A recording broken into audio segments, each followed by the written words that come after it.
Doctor గారు నమస్తే అండి. నమస్తే. మోకాళ్ళ అరుగుదల గురించి అంటే చాలా మందికి ఇది రెగ్యులర్ ఫేస్ చేసే ప్రాబ్లమే. అసలు మోకాళ్ళ అరుగుదలకి ట్రీట్మెంట్స్ ఏంటి, ఇప్పుడున్న అంటే అడ్వాన్స్మెంట్లో ఏమేమి ప్రొసీజర్స్ ఉన్నాయో ఒకసారి చెప్తాను. సో మోకాళ్ళ అరుగుదలకు ఫస్ట్ ప్రిన్సిపల్ ఆఫ్ ట్రీట్మెంట్ ఏమంటే, మొట్టమొదటిది ఎర్లీ స్టేజ్లో వచ్చిన వాళ్ళకు ఫర్దర్ అరగకుండా కాపాడడం. ఫర్దర్ అరగకుండా ఉన్నదాన్ని కొద్దిగా గొప్ప రీజనరేట్, నేను అన్నాను కదా, కొంచెం రీజనరేట్ కావచ్చు, కొద్దిగా సెల్స్ ఉంటాయి, కొద్దిగా యాక్టివేట్ చేయడము. సో ఫస్ట్ మోకాళ్ళు ఫర్దర్ అరిగిపోకుండా కాపాడడం. రెండో స్టేజ్లో ఒక రకంగా అరిగిపోయిన తర్వాత, ఒక రకంగా మీడియంగా అరిగిపోయిన తర్వాత అప్పుడు ఎలాంటి ట్రీట్మెంట్లు ఉంటాయంటే, జాయింట్ను కాపాడి సొంత కీలే నిలబెట్టగలగడం. కొద్ది ప్రాబ్లమ్స్ అయినా, కొన్ని సర్జరీస్ అయినా సొంత కీలు నిలబెట్టే ఎయిమ్తో రెండో స్టేజ్లో చేస్తాం.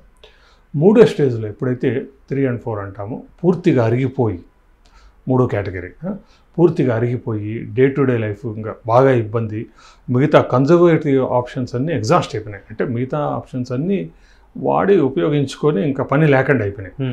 అలాంటి సందర్భాల్లో ఇంకా వాడిని రీప్లేస్ చేయడం అంటే వాడిని మార్చడం. ఇలా రకరకాలు ఉంటాయి. సో ఇనీషియల్ స్టేజ్లో వచ్చిన వాళ్ళకి ఎప్పుడు కూడా ఇనీషియల్ అడ్వైజ్ ఎలాగుంటుందంటే, మీ సొంత కాళ్ళను అరిగిపోకుండా కాపాడండి. బరువు, లైఫ్ స్టైల్ మాడిఫికేషన్ అంటే బరువు బాగా తగ్గండి, రెగ్యులర్ వాకింగ్ చేయండి, ఎక్సర్సైజ్ చేయండి.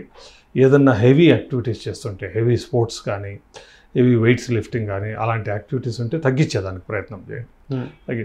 సో స్విమ్మింగో, సైక్లింగో, వాకింగో, క్రాస్ ట్రైనర్ ఇలాంటివి చేస్తే కనుక మీకు కార్టిలేజ్ కొద్దిగా రీజనరేషన్ అయ్యే అవకాశము, ఉన్నది స్ట్రెంగ్తెన్ అయ్యే అవకాశము, దానివల్ల ఫర్దర్ అరిగే అవకాశాలు తగ్గిపోతాయి. ఓకే, ఇనిషియల్ స్టేజ్లో.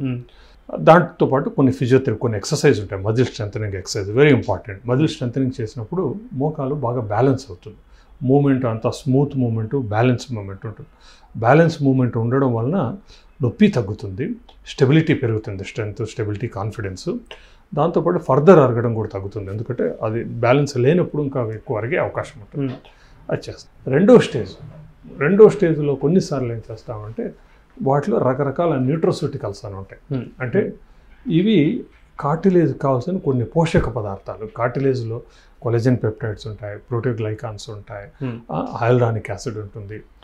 వీటన్నిటికీ పోషక పదార్థాలు అందించే విధంగా న్యూట్రోసూటికల్స్ ఉంటాయి. వీటితో కొంచెం ఏ విధంగా అయితే మనము కండరానికి ప్రోటీన్ ఇవ్వాలి, బోను కాల్షియం ఇవ్వాలి అంటాము, అదేవిధంగా కార్టిలేజ్కు పోషక పదార్థాలు అలాంటివి ఇస్తాం. మెడికేషన్, ఈ మోర్ లైక్ విటమిన్స్ మెడికేషన్ కాదు, వాటితో కొంచెం ఇంప్రూవ్మెంట్ ఉంటుంది, కొద్దిగా ఇంప్రూవ్మెంట్ ఉంటుంది. చాలామంది వాటితో సిమ్టమ్స్ బెటర్ అవుతాయి, చాలా కాలం మనం మేనేజ్ చేయగలం. వాటితో పాటు రేర్గా కొన్ని సర్జరీస్ ఉంటాయి, కొన్ని సింపుల్, కొన్ని ఏదైనా లూజ్ పీస్ అడ్డుపడినా అలాంటి వాటిల్లో కొన్నిసార్లు కీ హోల్ సర్జరీ చేయడము, రోలు తక్కువ, బట్ అయినా కూడా కొన్ని సందర్భాల్లో అవసరం వస్తుంది. ఇంకా నెక్స్ట్ స్టేజ్ ఉన్నప్పుడు ఒక రకంగా ఒక కంపార్ట్మెంట్ బాగా అరిగిపోయి కాలు వంగిపోతూ ఉండి ఉన్నప్పుడు ఏం చేస్తామంటే, యంగ్ పీపుల్ ఉన్నప్పుడు సొంత కీలు నిలబెట్టే ఆపరేషన్లు కొన్ని ఉంటాయి. ఇంకా విధి లేనప్పుడు, ఇవన్నీ పనిచేయనప్పుడు, కన్జర్వేటివ్ మేనేజ్మెంట్ అంటే ఆస్టియాటమీస్ అంటాం, హైటిబియల్ ఆస్టియాటమీ అలాంటివి. కొన్నిసార్లు అవి చేయడం వలన ఏదైతే అరిగిపోయిందో ఆ పార్టుని తప్పించి అరగన పార్ట్ మీద ఒత్తిడి పడడం వలన, సో కార్టిలేజ్ ఇంకా అరగన పార్ట్లో ఇంకా ఉంటుంది కాబట్టి మన సొంత కీలు ఎన్నో సంవత్సరాలు నిలబడే అవకాశం. ఇవన్నీ ప్రయత్నాలు చేస్తాం.